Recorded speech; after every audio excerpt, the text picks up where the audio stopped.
What's up, everybody? Calling back here for another episode of Let Us Be Heard. We have an interesting one today, a fan favorite, a former Moose. But first, I am joined once again by my friend and co-host, Dylan Gorman. Dylan, how you doing, bud? Guess who's back? back again. How you doing? Been a while. Not too bad. Yourself? Not too bad, Minnie. Buddy, oh, sorry, my wife is calling me. Give me 1 second. Hello. Hi. How unprofessional. Oh, no, no, go ahead. How unprofessional. Answering phone calls in the middle of a live. Okay. Mm-hmm. Yep. Love you too. Bye. Can you hear me now? Good. She didn't even know I was live. What a sin. All right, so. Didn't you tell her you were going live? I mean, she's in the I did. every time. I did. So this is a good one. It went over her head. I know, right? Well, a lot goes over her head. She's kind of small. So I already introduced who it was going to be, I think. Did I say who it was? Did you? I don't know. Maybe. Well, you put it out on Facebook. We didn't say it here. Oh, maybe we didn't. All right, so I just got to handle getting him his invite, and then we are good to go. But first, a word from today's sponsor.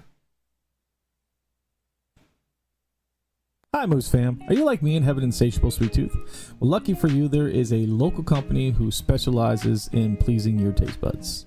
Sweet Temptations freeze-dried treats. They freeze-dry yummy treats you didn't even know could have so much flavor locked inside.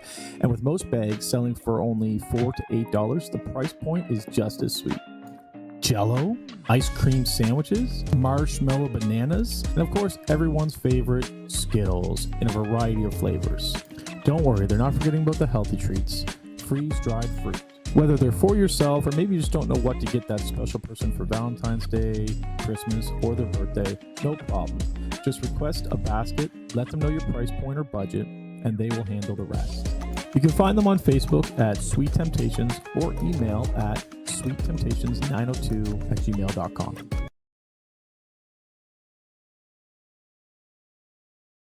All right, so that was Sweet Temptations.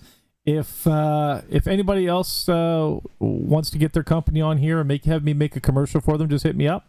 We are now accepting sponsorships. Do it. The money that we get from these sponsorships are going to go to better equipment for you guys for the videos and towards giveaways. None of it's going to pay me or Dylan's bills. Dylan, you just had a quick costume change, bud. Yeah. Yeah. Okay. Commercial break costume change like the halftime show. I didn't like how the green looked. No. Okay. No. So I decided to go with the Nova Scotia flag. I should have worn mine today. So it's a very special jersey. It is. With that being said, regarding the promos, the commercials, if you are one of our top tier sponsors, we will come out to your company. Make you a custom commercial. We'll film wherever your job site is or with whatever you do, or you can send in your own previously made video or promo video if you have one. And we'll contact me for pricing anyway. And if it's something labor intensive, we might get calling to try to do it. Hey, buddy, listen, I've worked in labor my whole life, man. I can do it. Okay, if it's something silly, then we might get Colin to try to do it. Either way, Colin's going to try to do something. Colin will do it. If it means bringing more money... That needs to be on a shirt. Colin will do it. Colin will do it. We're not starting the merch yet, bud. Not yet.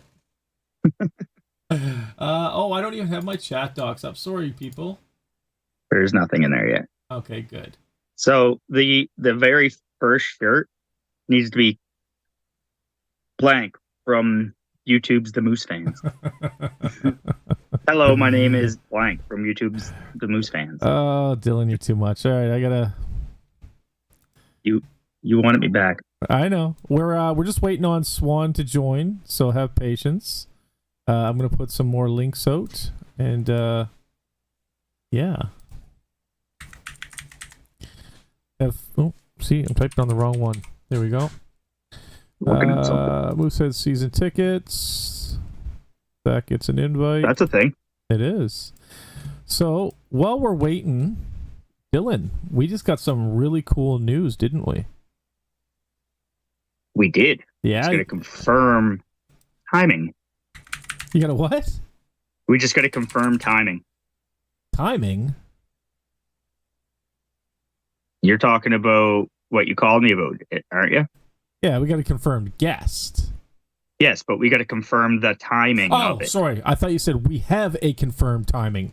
Yes, that's right. So we got, I reached out, that's funny, on my Facebook, somebody came up with people you may know, and I was like, what the hell, might as well message them.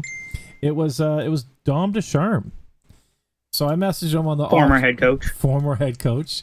I reached out in the off chance that maybe he'd say yes, and within an hour he got back to me, and arguably one of the best and most loved coaches from the Mooseheads past. My personal favorite. Yeah. He has agreed to come on the show, so that'll be a really, really fun one, and I can't friggin' wait. I can't wait. And I'm going to see him at the end of March, because I'm going down to Vegas from the 21st to the 23rd, and I'm going to at least one Vegas game, so I'll see him down there. Yeah, and we could talk to him about his latest pickup, and at a game. That of Matthew Cataford. That'd be cool. Yeah, so I think it's cool. It's going to be a blast. We're just waiting for this to populate. I don't think there's very many people in right now. I think we only have 3 people. I see 3. Yeah. That's and okay. I think one of them's me. It's okay. We're still waiting on... what up, Bowler97? Oh, that's Noah. Hey, Noah. How you doing, sir? He's a bowler. He's a bowler. He likes to bowl. He's an old bowler from way back. The man of the hour. Bad at bowling.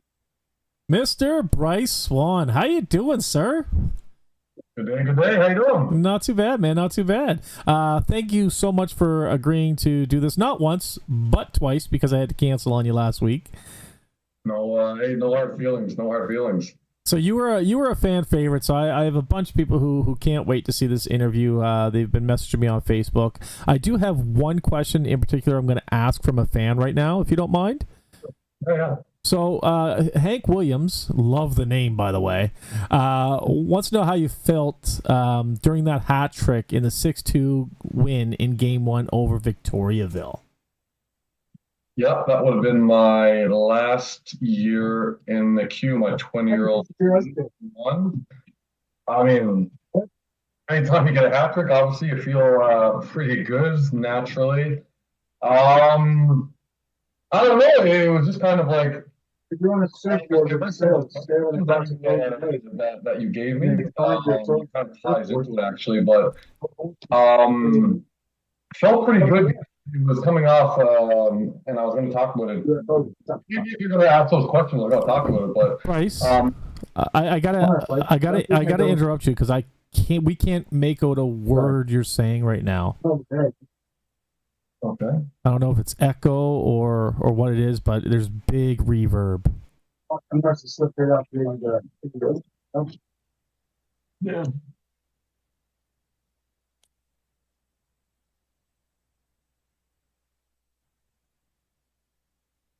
Is that better? Way better, bud.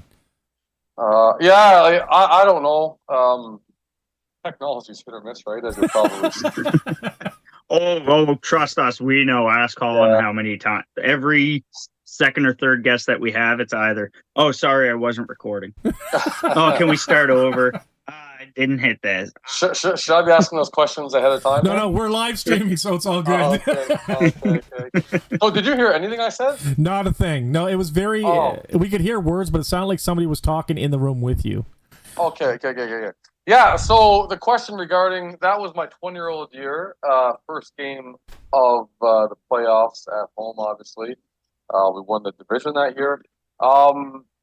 I saw some of the questions that you sent me, so it kind of ties into that actually. When my worst moments, and I guess what I'll say is basically with a knee injury that I had, and I tried to play through my whole 20-year-old year. That kind of lingers. I can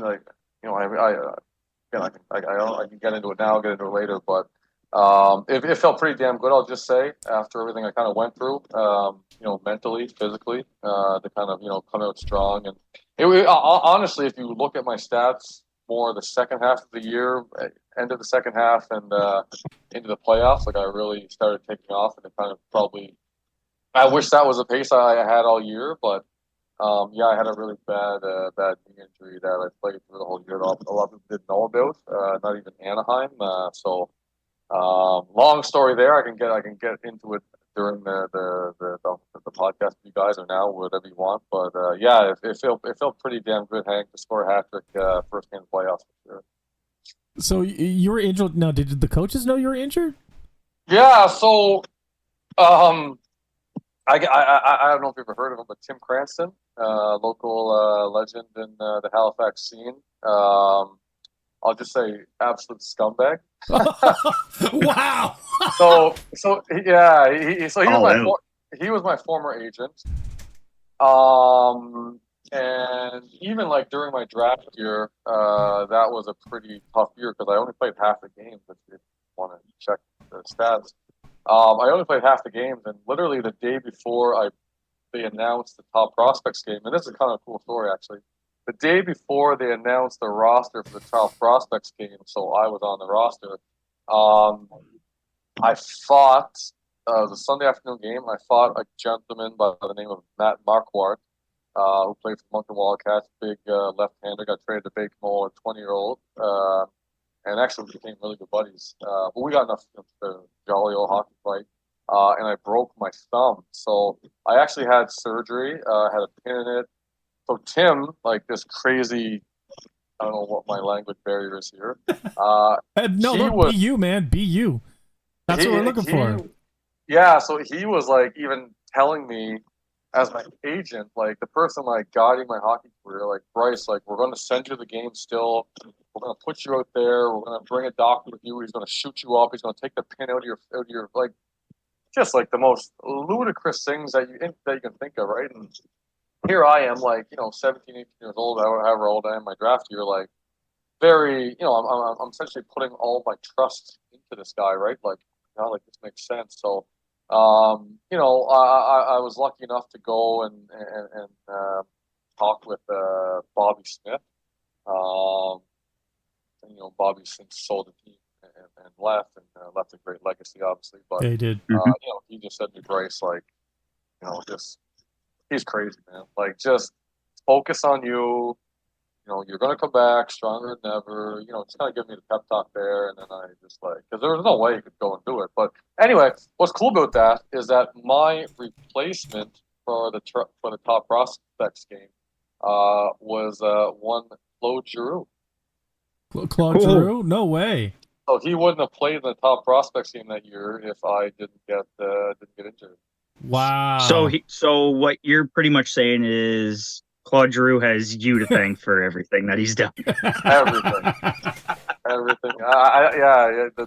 For whatever reason, everything just kind of came together. No, honestly, we're joking aside, but kind of crazy story. So it's kind of like a Jeopardy question there, right? Like, how did Claude Giroux get into the whatever year it was top prospects game? Well, that's the answer. So kind of a funny story, but so that kind of came out, and then I guess with my knee. That was kind of like, just kind of give you an idea how wacky this guy is. And since then, actually, he's actually been, he posts on Twitter every now and then. Like, he has a son or whatever. And like, but one time I was kind of liquored up after playing around the golf. I was on a golf with my buddies. And it was when, during the bubble, when it was Tampa versus Dallas, and everyone's going to Tampa. And he's kind of saying, how can people, Canadians or people in Halifax go against Dallas with the Rick Bonus connection. Like, meet me anywhere, anytime. And I for whatever reason, again, I was with my buddies golfing, and I just basically said, like, put my hand up on Twitter of all things. I said, I will meet you anytime, anywhere. And I remember I was getting like likes from like Dan Robertson, former Eastlink announcer, and a couple other people that I just met during the hockey circles, because they kind of knew my story, right? So they were kind of like helping me on. But anyway, I guess what happened. So. Going into my 20 years, so Tim, again, I was offered a max contract from the Anaheim Ducks as a second rounder, 30th overall. And again, I'm really giving it to him, but like in general, he did like treat me very well, and he did take care of me. But ultimately, some terrible life decisions. So if my kids ever get to that point with anything sports related, like hopefully I get. Okay, perfect. I'm on a call. I'll talk to you later. So anyway, so yeah, I was offered a max contract after my 19-year-old season. Had a great season, 35 goals, and then Tim urged against it because one of his former clients at that, Peter Verana, who signed a very big contract with the New Jersey Devils, and maybe he saw me in that ballpark. So after some talks internally, he kind of convinced me, no, Bryce, like you shouldn't really take it. And the whole thing, it was really a difference of now that you're looking at it, you're like, that's nothing. It was like $10,000, right? So I declined from Anaheim. Went there and they weren't happy with it. Obviously, they thought it was a pretty good offer. Went there as my 20-year-old year because I was still under. I was a late draft because of my October birthday. So my very last game of the preseason before I went to Anaheim, we played, coincidentally enough, in Cape Breton in Center 200. I don't know if you recall this. I mean, it's preseason, but probably not. Like James Shepard had like a stupid amount of points, like 7, 8, 9. I think it was crazy. But anyway, I didn't even make it like past that because early in the first period, I'm home. I'm in like the best shape of my life. At that point in the preseason, I was like motoring along. Everything's going great, pairing it up. And Nick McNeil, who's actually now, I believe, assistant coach of the Eagles, one of my former teammates at UNB. Again, coincidentally enough, I had him coming down center with his, he's like 6'12", right? Like he's a monster. The biggest, longest legs ever. He was coming right down the middle. The type of player I am, I'm like, yeah, I'm going to put you in next week. And he dodged left or dodged right, whatever way it was. So I leaned in with my left shoulder, and we went knee on knee, and that's essentially where it started. Like, I've never, ever to this day, had that type of pain, experienced that type of pain. It was throbbing. I remember just laying on the ice, like, it was just like you could hear a pin drop, right? Like, at that time, you're like, not that like 2 miles home, but I was a pretty big name, on the team in the league and the division for sure. That rivalry, you could hear a pin drop, like. And my father, like, he's very laid back, like, gives me all the, encourages me, like, but like not like a huggy wuggy guy, not like a like. I remember getting off the ice, like I'm being carried off by Chris McQuaid, our trainer. And like my father is there, and like he's crying, and like yeah, like I didn't even know, right? So anyway, I ended up going back to Halifax, going to see the doctor. I can't remember the doctor's name, but anyway, just go through the standard protocol. Like the movements there, range movements, just really swollen. So they said, okay, well, I clearly couldn't skate, so they said, well, you got to go to Anaheim. So I went to Anaheim. I went through the physicals with the team, and actually the doctor, he was a doctor at the time. I just remember this specifically for the Ducks, and clearly the Ducks, and also the Anaheim Angels. So he has been on the table and just doing just doing the regular physicals. I'm tongue with my knee, and he's moving me all around, and it hurts so much. But like he's like, well, I mean, it seems okay. Like there's no structural damage. There's no this. There's no that. So I'm just like, okay, well, he's telling me that. So I tried to play through camp. Like, imagine now going to an NHL camp and trying to do that, right? So I go there, and I'm 19 years old. I'm not even 20 yet. Like, I'm literally going to my room and like crying because I'm like, I know there's something wrong, but like they're telling me there's not. So I'm like, well, there can't be nothing wrong. Like, you're having all these questions going through your head, right? Your head. So yeah, fast forward. So they sent me back. They weren't happy with my performance, naturally, right? Because they're like, well, our guy's saying you're okay and all this stuff. So I get back, and I remember my first game, we played Moncton, our home opener. I was, quite frankly, like I wanted to go as far as I could in camp at that time with the Ducks, and I didn't make it to main camp, so I was like, pretty discouraged, pretty pissed off. But I'm just like, okay, well, who knows? So back for the home opener. All right, well, let's have a good season and kind of pick up where we left off and go from there. I remember I just fell, just like clumsy fall, whatever on the boards, nothing crazy, and I fell on my left knee, and I was like stuck on the ice, like I couldn't move. I had to I felt like an old man with a cane, like trying to get up and finish playing the game, and I had that same pain for like so September, October, November, and then December, end of November, December, we're going to St. John's to play the Fog Devils, and I basically went to see Chris McQuaid, former trainer, and I just started crying in the office, and I'm just like, Chris, like, and me and him are very close because again, with I respected everyone obviously, but during my draft year, as I said, I missed a lot of games, so I got to spend a lot of time with him and whatnot. So I just started crying, like, Chris, like, I need help, like I can't move, man, like my at that point I'm kind of freaking out, like my career's falling apart, I'm not going to get a contract, all these things, right? Naturally, what you think about at that age. So yeah, we went, got the test done after I got back from St. John, and then not too long before the break, we played Bathurst. After the game, I was about to get on the bus, and Cam Russell stopped me, and he's like, "Bryce, like, I want to talk to you." I'm like, okay, what's going on? And Cam was just coach at that time. He wasn't GM. It was still Marcel Patnaud. And he stopped me outside the bus. And he's like, "How's your knee feeling?" And I'm like, I assumed he had bad news. And I'm like, "Well, have you seen me play? You know what I mean? I'm not doing anything out there. I should be this. I should be that. And should be having, And he's just like, "Yeah, so your meniscus is like completely torn off your knee." Oh. Yeah. So this is a good lesson. This is a good lesson to players on the ice nowadays, man. You have to listen to your body, and if your body's saying you can't do it, you need to refuse, because you can't injure yourself for life for junior hockey, man. Like, that's a great lesson for upcoming players to realize. Yeah, and maybe I was brought up in fight through it kind of thing, like. But again, I knew all along, like I'm like, there's no way, like this can't be. There's no way I was a star, not a star. I'll never say I was a star in the league, but I was a very, very valuable player. You're very skilled. Yeah, so it just kind of, it was very tough. So basically, I went and met with our doctors after getting an MRI, and Ken revealed that to me, and they basically said, you have two options. You can get surgery, and you're going to miss quite a bit of time, or you can play through it.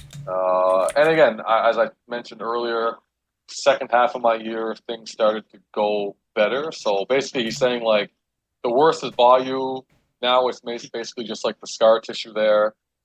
It's still going to be sore. We continue to treat you. We can do all these things. And that's the option that I chose to go.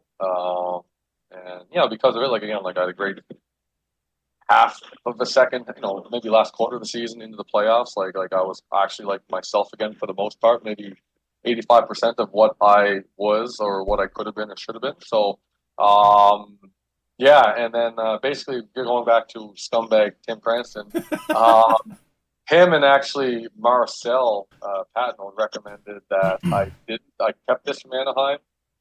Because I was so injured during my draft year, and going back to, well, they're going to think you're soft. Going back to that word soft. Like, now that, like, I sit back and think about it, I'm like, I literally played a hockey season on one leg and still finished with I guess respectable points of all things being considered. When you consider the mental warfare in that as well. I separated my shoulder, taking hits to make plays, broke a thumb in a fight. Like, now that I think about it, like, my son's a player. He's playing hockey now, and my daughter, if they ever get to a certain level, like, I don't know, you're far from soft. And I wish that was the mindset I had, and I spoke up, but unfortunately, I didn't speak up when I should have.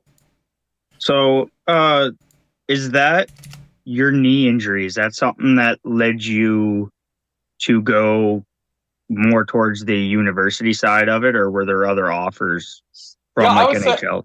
I would say it's a piece of it. Just because at that point in time, I'm like, well, the team who drafted me didn't see the value in me. And then also, when you look at it, when I was coming to the time to make my decision, that's when, you're starting to see guys actually sign out of the CIS, right? Go there, get an education. Brad Peddle, coach at X, took a sabbatical this year to go scout for Columbus, so good on him. He's someone who did the school thing, academic All-Canadian, went and played pro after. So those are things that were on my mind. Ultimately, it came down to me going to UNB or St. FX. Obviously played for both schools at the end of the day, but I would say it's something I definitely considered after Mooseheads obviously went to Detroit Red Wings camp. They didn't really throw too much at me. I remember sitting down with, if you remember Yuri Fisher, the guy who had his heart stopped working on the bench. Yeah. I actually sat down with him and had a great talk. He said he would, recommend me at that point to go to university. And then after my first year at university, I went to Minnesota. They offered me AHL contract with the opportunity, really got a chance to go up and get an NHL contract. Very close with Nashville to signing with them. Unfortunately, I don't know if he had. It was when I was with St. FX and just like tearing up the AUS. And they had an injury in their system. Anyway, it basically came down to you can only have so many players signed, right? And they had to get an NHL body rather than a contract. So that's kind of what happened there. So after that, after UNB, the Portland Pirates offered me a spot to go there. With the same thing, just the opportunity to get up to the NHL level, which was I think they were Coyotes, a farm team at that time. So yeah, I had a lot. And then at the end of the day too, I kind of just didn't really want to do the riding the bus thing, which kind of, I kind of do have regrets. I would say just being as good as I was. Call me naive. I still think I could have at least got a couple, cup of coffee, a couple games here, a couple games. Like I really do think that if I had have kept going after it, but just with all the ups and downs and where I was at that point in my life, I said I went and got my MBA from UNB. Had a great, had a great season there. We won a national championship. Like it just kind of just seemed to me like I'm just kind of ready for something more at that point. Right on, man. Now, so you were with us. So UNB actually made history this year too. They went 30-0, baby. 30. It was 30-0. The first team to do it. Yeah, 30-0. That is absolutely insane. Yeah, people are calling for rule changes because of it. Oh, get the fuck out of here! I'm sorry. So two things. So they actually came close. My second year, when at the St. FX, we beat them in the second last game of the season, and they finished the season like 27-1, I think, and then we swept them in the playoffs. Yeah. And then everyone's talking about probably heard that UNB players. They don't shut up. You go there and Gardner has that machine so well oiled. Yeah. And it's like I went there as a fifth year, leaving St. FX, which was tough to do after great time there. But you go there and the standard is just so high to win. And it's top down, and Gardner, say what you want about him. I don't know if you know him personally. He is the most humble guy. We're getting back from road trips at 3 a.m. and, he's there with us in rain, in snow, whatever. he's emptying the bus with us. He's cleaning the bus, like just things that like coaches. I've never seen a coach do any of that ever. Like That's amazing. He like honestly, like he's different. He definitely is. But I think all the good ones are right, and he's obsessed with winning, and just continuing to build on the culture that they have there, and they treat you like pros. Winning is expected.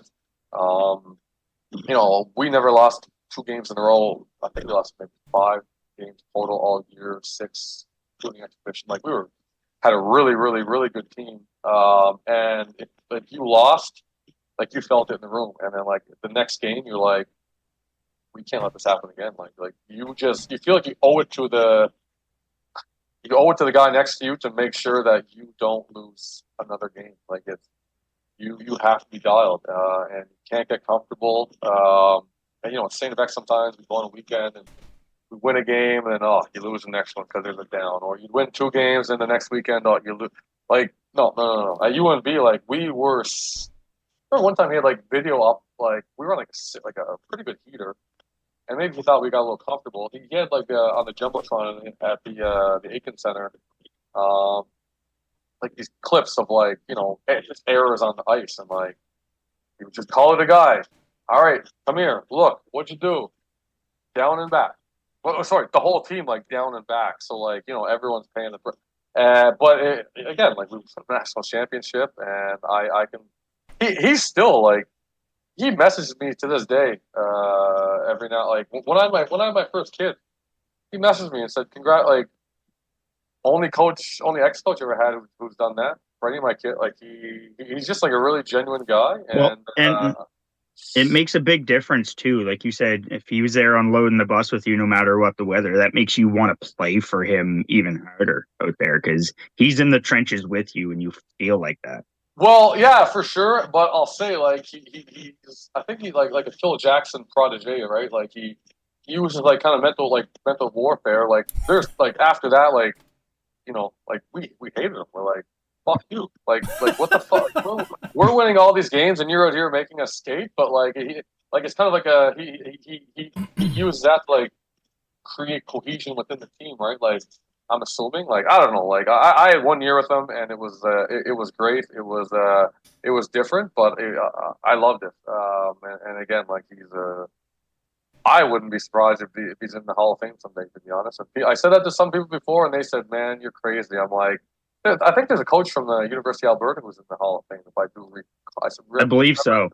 I remember reading that on Twitter, but look at his record. Like he's an absolute weapon. Like who has a program that can even sniff UNB right now? No one, not even close. No way. I got to get on to another question here. You had 4 seasons with the Moose, making the playoffs every season. Was there a time that you thought that this is the year? This is definitely the year. And to that, and on the other end of it, how did you feel in 2013, leaving the organization and then having a win? Now, this question is from Matt Farrell, by the way. Yeah. I mean, first year, I'm young. I'm, bright-eyed, bushy-tailed. I'm just excited to do whatever I can do to help the team win. Al McCadden came in, and after legend Sean McKenzie got let go, and just like rejuvenated a veteran team, and like we had such an amazing run. Like you're like living in the moment. I'm like, okay, like for sure. So we clearly we got to the finals and got swept by Rimouski, and that still ekes me to this day. I live in Rimouski. You guys knew that? I did not. No. Yeah, I met my wife on a trip, and so we live in Rimouski, but like I still fucking hate this team. Like, So you go to like the odd game and see that banner in the rafters? Oh yeah. Like again, this might be. Since I'm getting off track here. This might be like terrible, but like when I first moved here, I trained kids in the summer, and like I trained some guys who played on the Oceanic or prospects or whatever coming through the system, and like a couple times like, they had good teams, good runs, and like I love the kids. Like they're a couple of them I actually invited them to my wedding. Like we were like brothers. Or they're so yeah, like they're yeah, like I was like the big brother. Like, but I'm like I'm in the play. Like they're in the playoffs. I'm watching them. They have great teams, and like they never won or they ended up choking and losing. And like a little piece of me is just like, oh, like thank you. Like Yes. it's just yeah. Like, I will never. Crosby's Crosby, but like I think we got bone. That being said, yeah, no, that's the first year. Like that was crazy, hell of a ride. Again, lost in the finals, and then the last year too. Like just hit the Paul Byron and Flo Giroux train, and lost the first two games in at home against Gatineau in overtime. Those two guys scored, difference makers, and then go up there Gatineau and just got lost the next two. So, I would just say like that. I think the first team. Honestly, I don't know. Like, it's so weird because they were such different teams, but such good teams, both of them.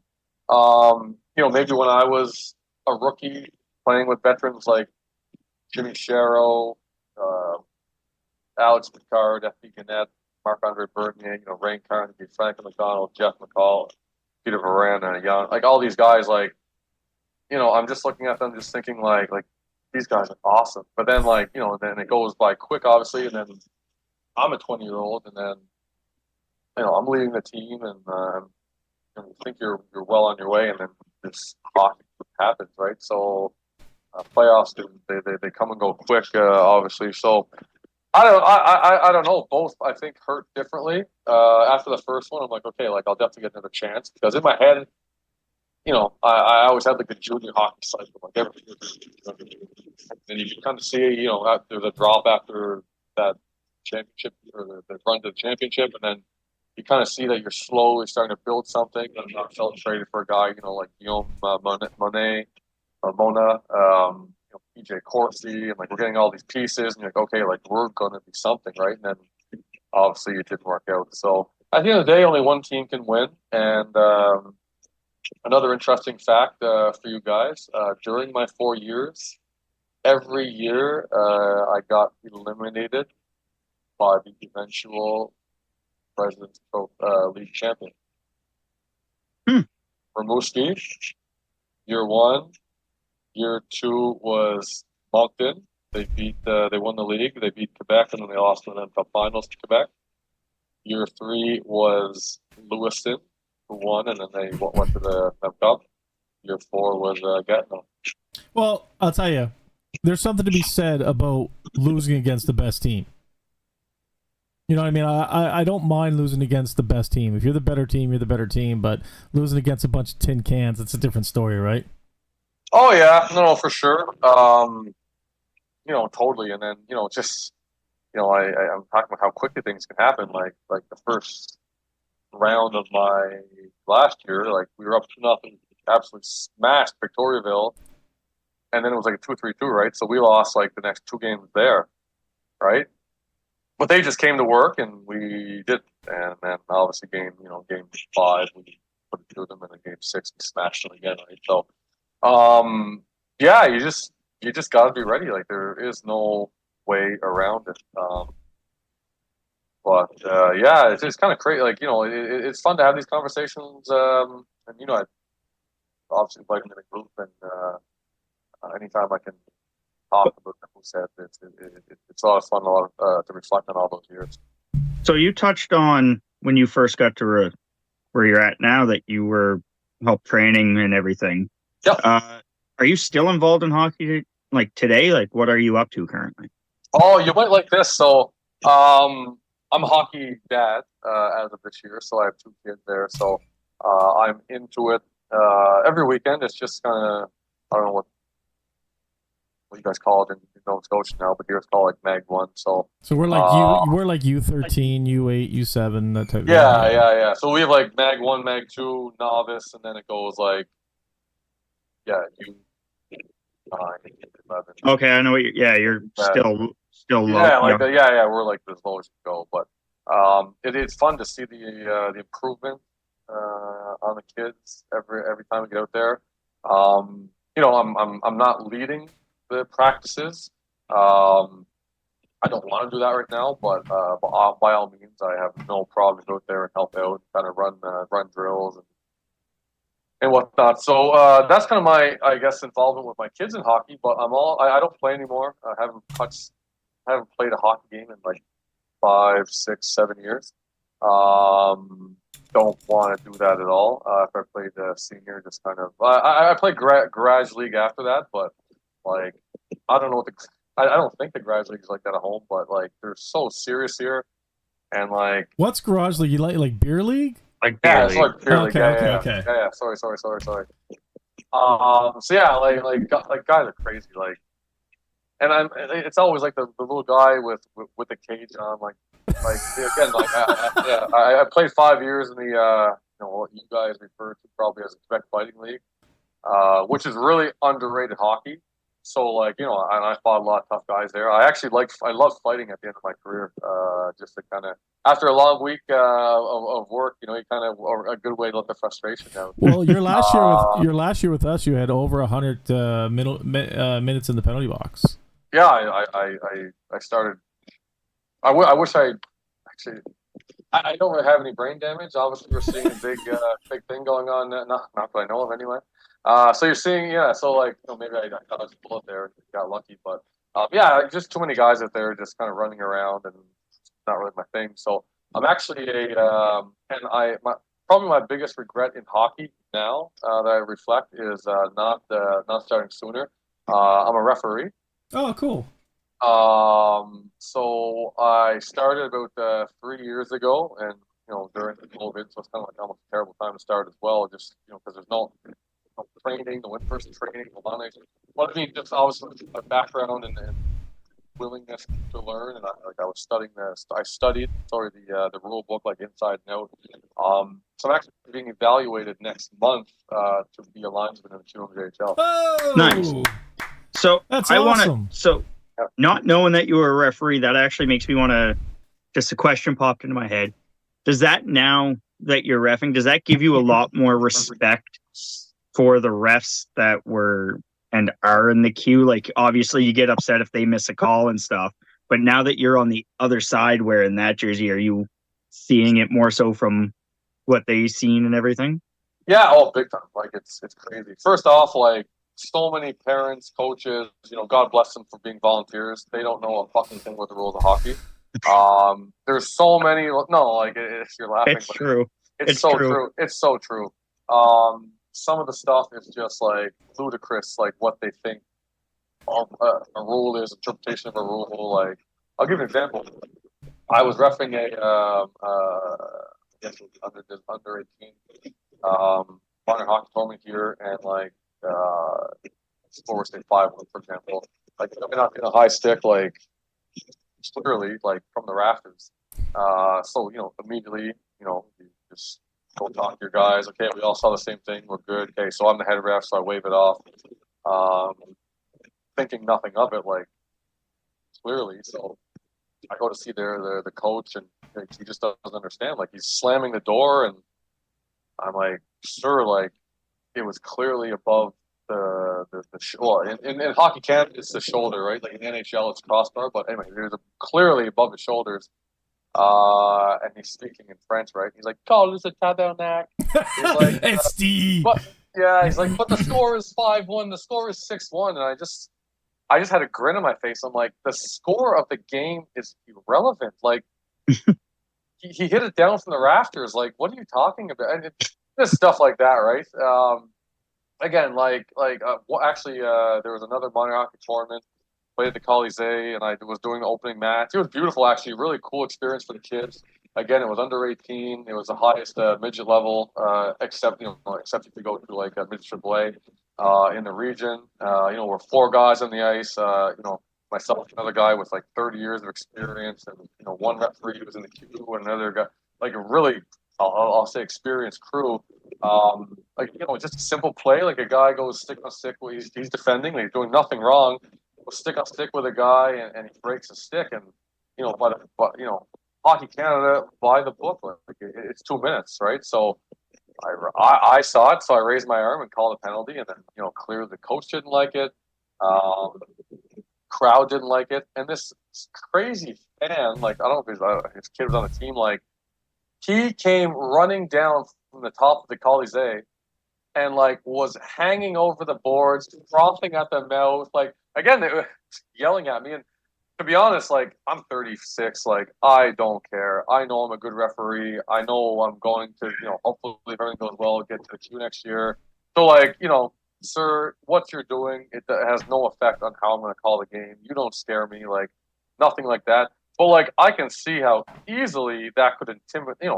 That would ruin like a kid 14, 16. Oh my god. Yeah, I agree. You said some of the fans in the barn are the same way. It's part of the job. I mean, I don't think it's necessarily right that refs get the treatment they do, but I guess it's part of the game. I'm going to get to some comments from some. Sorry, I'll just say one quick thing. I do think though that a lot of referees, like, they don't have thick skin.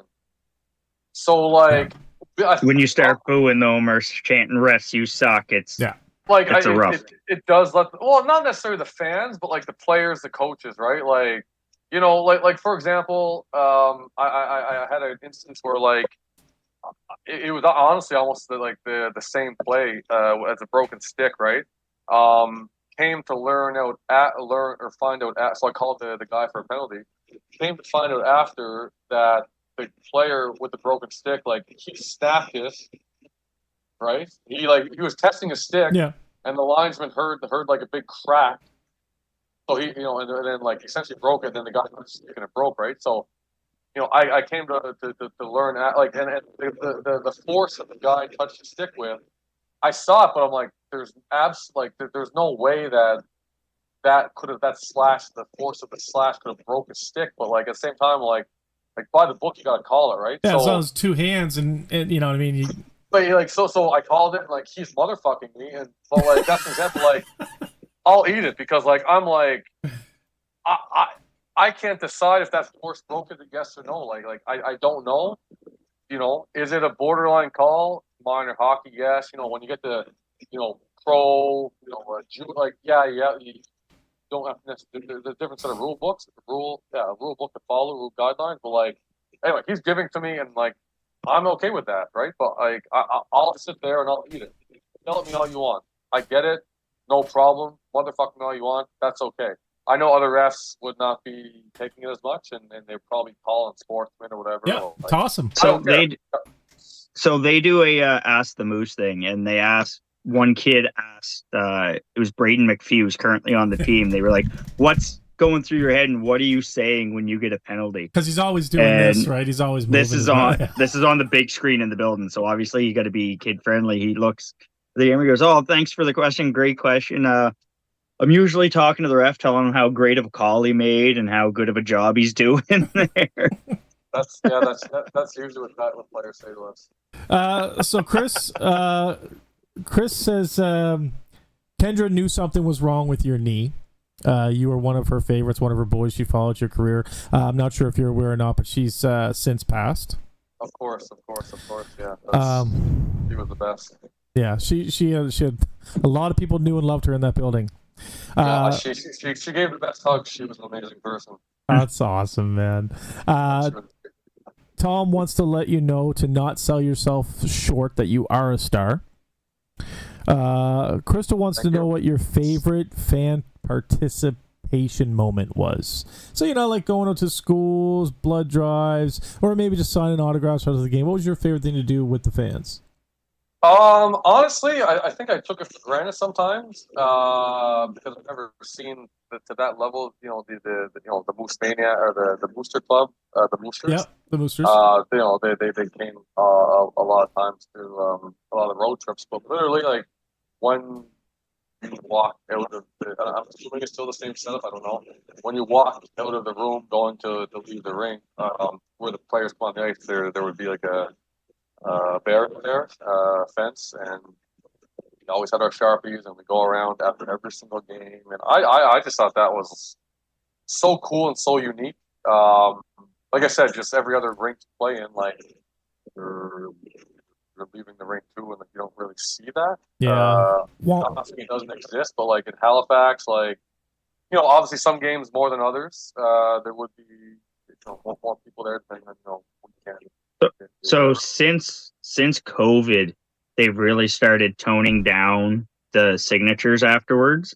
Okay. And this year they only do them after Friday night games. Wah, wah. Okay.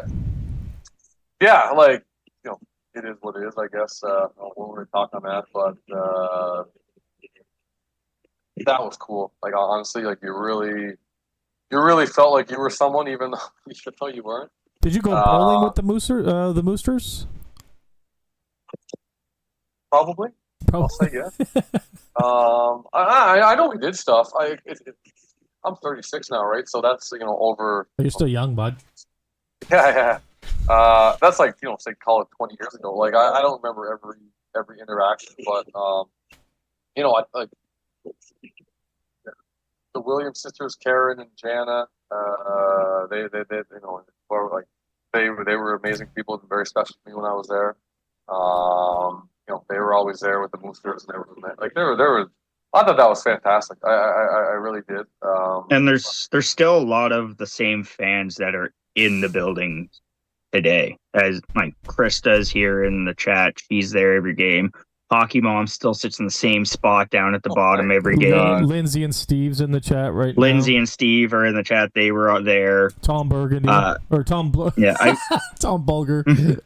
I forget the woman's name, but the woman with the pom poms is still there up in the crowd. Like, just there's so many people that have been there. The flag waver. Forever. Just again quickly, like before I was even drafted to Q, so I was the first time Halifax and Cape Breton played each other in a playoff series. So I'm from Cape Breton, so I was at the games, watching obviously, cheering for the Eagles at that time.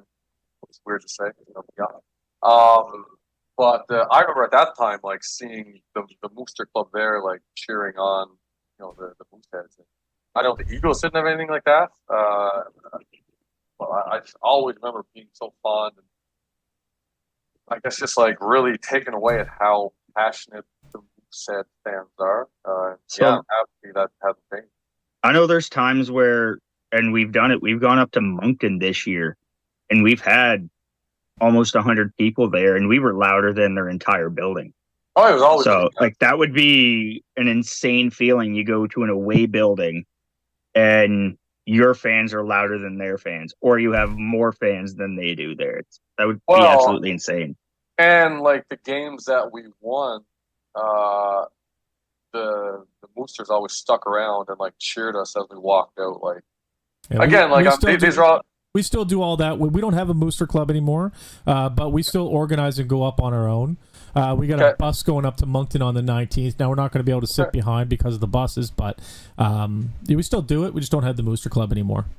Oh, no, honestly, like it's just kind of, while we're talking, obviously memories are just kind of popping into my head. You're in Drummondville, of all places, on like a Sunday afternoon, and they should be getting on the road and getting back and, getting an hour and a half, whatever it is. But no, they would just wait there and cheer us on like we're, these NHL stars. Like honestly, like it was awesome. Like it was fantastic. So Noah wants to know what your favorite road arena was. Cape Breton was always fun just because I'm from there, so I always had a little more pep in my step playing there. The Maritimes, I kind of didn't. Was one of those I love. The old Quebec Colisée, always like that was awesome. The old Schwinnigan, a lot of old. I know there's a lot of new buildings now. The old square boards. Yeah, Schwinnigan with that big old. They had a wooden Indian that just like came down and like pointed to center ice. That I would say Quebec Colisée, like, and I always played good there too. That was fun. I would say, yeah, Quebec College Day was probably my favorite one to play. Obviously, only doing once a year, but Now to flip that, what was one that like you dreaded going to, or like it was your least favorite, whether it was travel or the actual arena Salvador. itself? Salvador. Well, it just happened that every time we played there, like it was freezing, and like you're trying to like get warmed up before the game, and you have you're literally there in like your winter jacket, your toque, your sweat, like as many layers. You're like you couldn't get us like most guys go on the ice have a little sweat on, right? Like trying to warm up like play a game of hockey. Like you are freezing cold.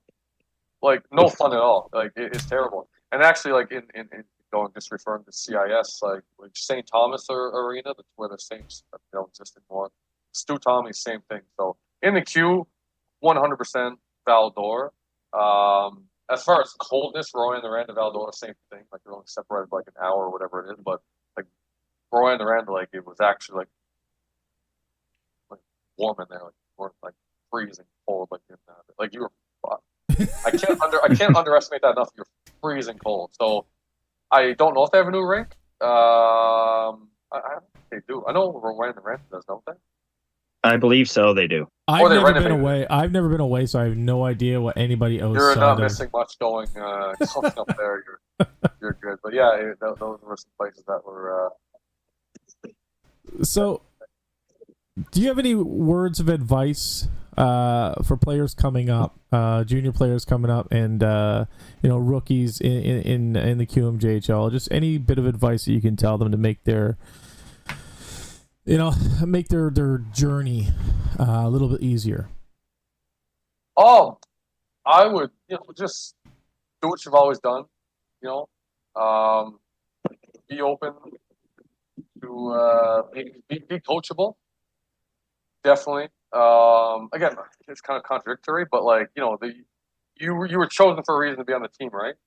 And then from that point on, it's up to the coaches to kind of get the best out of you, whether that's developing you to be 200-foot hockey player or whatnot, like that sort of thing. So I would also just say control what you can control. Work hard. Like it's not rocket science. At the end of the day, a very small few percentage of players get to play junior hockey, let alone make the NHL. What separates people at the end of the day at the next level, other than guys like Connor McDavid and the elite of the elite, it's hard work and your willingness to buy in and to the team atmosphere and commit and just work the tail off.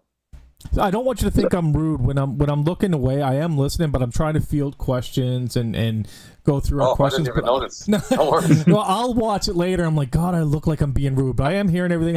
I have 2 computers in front of me, 2 keyboards, 2 mice, and I'm just I have 3 screens, so don't look for that. I have 3 as well. I got it all on my phone. I got the questions, everything on my phone and the chat and stuff. So, but is there anything you'd like to say to the fans that while you were here in the organization in general, or whether it's your billets while you were here, somebody at a grocery store, like just Halifax, open forum to say whatever you want to anybody. Yeah, I guess starting with my billets, Bill and Mona Darnbro, Laura, Chris, Andrea, the kids. I'm actually going to Laura's wedding this summer. Oh, that's awesome. Yeah. So I'm looking forward to that. They were at my wedding. We were all there. So I actually stayed in Halifax for 5 years after I was done playing because I just love the city so much. So Halifax as a whole, absolutely love you. My billets as well. They're amazing people. They're literally like my parents 2.0. Obviously the organization top notch. Wish I could have delivered or helped been a part of bringing the first Memorial Cup there. No, your body did enough for us. Your body did enough for us, man. Don't feel bad at all. But obviously, again, led by Bobby, left, but he really made it a professional program, and you can see that with the hockey rink and the facility and everything. So, just hats off again to the organization for taking a chance on me as a young 16-year-old, and it was an absolute pleasure to play for that organization. and up to the fans. I earlier with the boosters, but I don't even know what to say. The best fans in the world, honestly. Yeah, like, they are. I think I mentioned a couple of times. I was crying, but more for negative reasons. But I remember watching the M Cup final and Nathan Great scored the hat trick there against the Winterhawks. Seth Jones, get out of here, take a seat. Like I just mentioned it to names probably along the way, and then he even the program with the police, like everyone. And again, this is a message for the fans, but my heart was so full, proud alumni, proud moment. I was so happy that Halifax got to experience that. What a magical run! What a team! Amazing players, and again, even though I wasn't part of it, you kind of. You hear a lot of organizations say, "Once a moose, always a moose." Yes, like, sir. We say it all the time. I have my jersey downstairs in my closet. If my kids ever knock it down, I let them know. No, this one doesn't touch the floor. Like Mhm. I'm so proud to have been in Moosehead, and it starts with the whole ecosystem and obviously the fans showing up. So- I think during my years we averaged like 5,000-6,000. Sorry, 6,000-7,000 more. Like it was amazing. I personally just have one very quick one. There's talk of potential getting alumni versus current Moose happening. I know you said you haven't played hockey in quite a few years. Is that something that you would be interested in if they get it going? Just one game in another Correct. Moosehead jersey? The ref, you mean? No, Nope. play. Well, If there was, yeah, I would. although I would do that. we're rooting for you to get the qualifications for the Q. Well, and if it happens, I'm going to ask specifically if I can in November or in the fall, hockey before hockey would get going full swing with my kids, to do a road trip to go home, see my family, see my parents, reference Center 100, because I know because like I'm a little older than what they would recruit, but because of state hockey sense, all these things, like has a really good evaluations, but there's some guys retiring, so. Hopefully that's a good sign, and I'll catch my break. And I'd love to. I'd love to do a game in the Metro Center. That would be legendary. Well, I'll tell you, Langell and Starzomski could use some help. So, well, maybe I should shut my mouth because he might be my brother in arms soon, right? Yeah, so that's I right. can't really. Yeah, no. Honestly, I mean, it is a tough job, but again, I love it. Up for the challenge, and I think it'd be so cool, so full circle to be in the lines. It would be as a linesman. If I didn't say that, it's the quickest route there. But I think that would be amazing to do a Moose game. That would be probably my next big hockey goal. well, good luck with that. Yeah, I know. Yeah, thank you so much. We hope to see you in the Scotiabank Center officiating game for us sometime. Myself as well. Cool. Right on, Bryce. You're a real beaut, man. I thank you again for your time. If you're ever in town, you need tickets, hit us up, or we can get you tickets, or just to have a beer at the Scotiabank Center. We'd love to see you. Now we're talking. Yeah. Cheers. Now we're talking. All right, brother. You take care. All right. Thanks, guys. Appreciate everything you guys are doing. Cheers. Thank you, man. That was Bryce All right. Swan, former Moose. What can you say? He's a real beaut. Hope you're all healthy, safe, and happy out there. And as always,